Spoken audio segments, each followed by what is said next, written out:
I stood outside the grand marble hall in a simple black dress, watching elegantly dressed guests laugh and walk past me like I was invisible.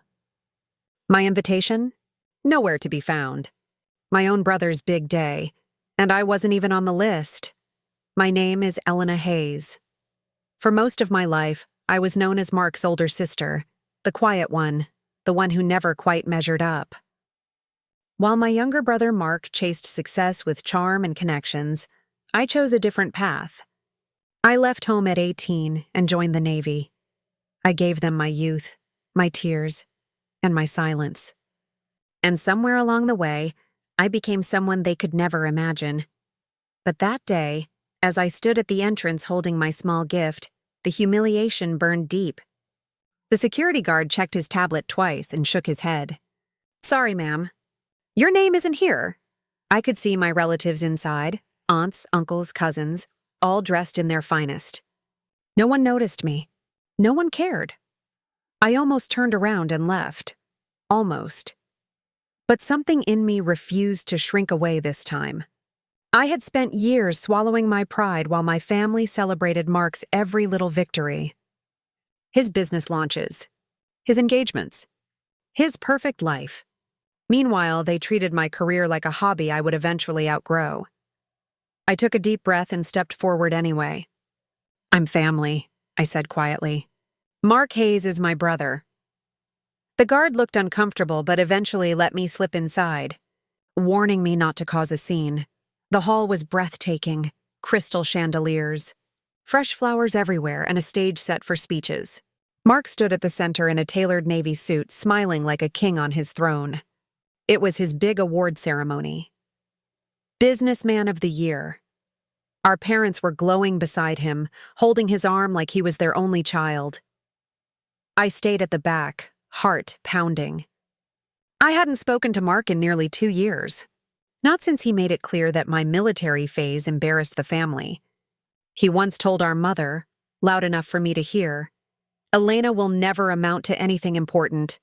She's just playing dress-up in uniform." Those words still stung. But what I didn't know that day was that everything was about to change. I moved closer, trying to find a seat when my cousin spotted me. Instead of a warm greeting, she raised an eyebrow and whispered loudly, "Elena? What are you doing here? Mark said you were too busy to come." Too busy? I almost laughed. I had flown halfway across the country after receiving a last-minute text from my mother saying, "If you can make it, it would mean a lot." No formal invitation. No seat reserved. Nothing.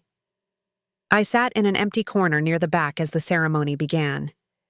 Speaker after speaker praised Mark, his brilliance, his leadership, his dedication to family values. Family values. The irony tasted bitter. These were the same people who missed my promotion ceremonies, who never asked about my deployments, who forgot my birthday when I was serving overseas. Then came the part that broke something inside me. Mark took the microphone and said with a charming laugh, "I want to thank my family for always believing in me, especially my parents who sacrificed everything. And honestly, I'm grateful I had the freedom to chase my dreams without distractions." His eyes scanned the room and deliberately skipped over me. My mother smiled proudly. My father clapped the loudest. In that moment, I felt smaller than I had in years.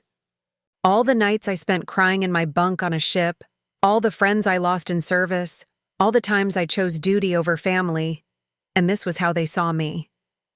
As a distraction, tears burned my eyes, but I refused to let them fall. I had come here hoping for reconciliation. Instead, I was reminded exactly where I stood in this family. As the applause died down, a group of high-ranking officers in full-dress uniform entered from the side entrance. The organizer looked surprised. They weren't on the program. Mark's smile faltered slightly as the lead officer, a captain I recognized, walked straight toward the stage. That's when everything shifted. The captain stopped, looked directly at me in the back, and gave a crisp salute. The entire room turned. Mark's face went pale. "Admiral Hayes," the captain said loudly, his voice carrying through the hall. "We didn't realize you were attending today."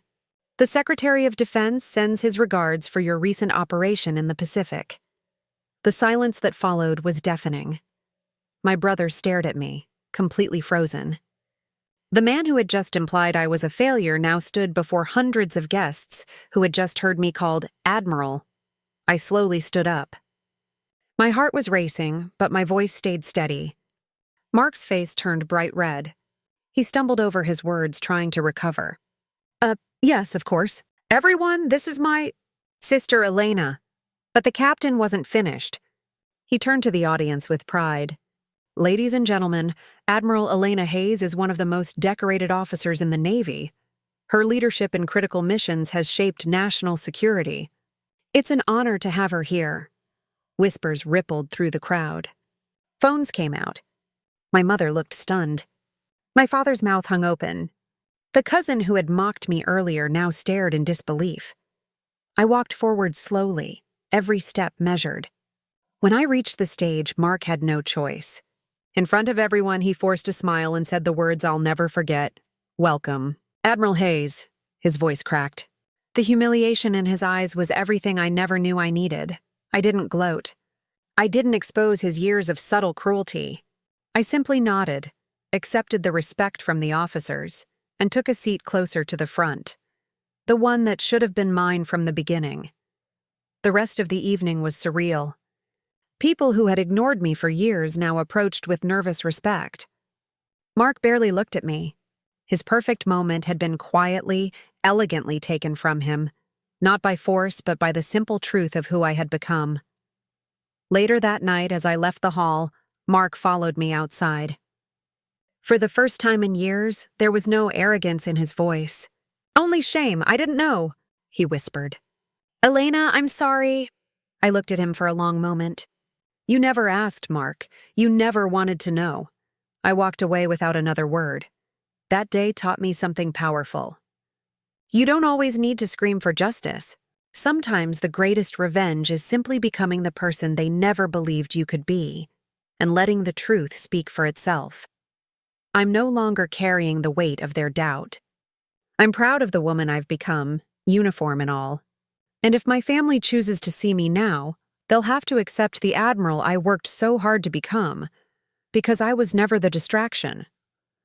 I was the quiet storm they never saw coming.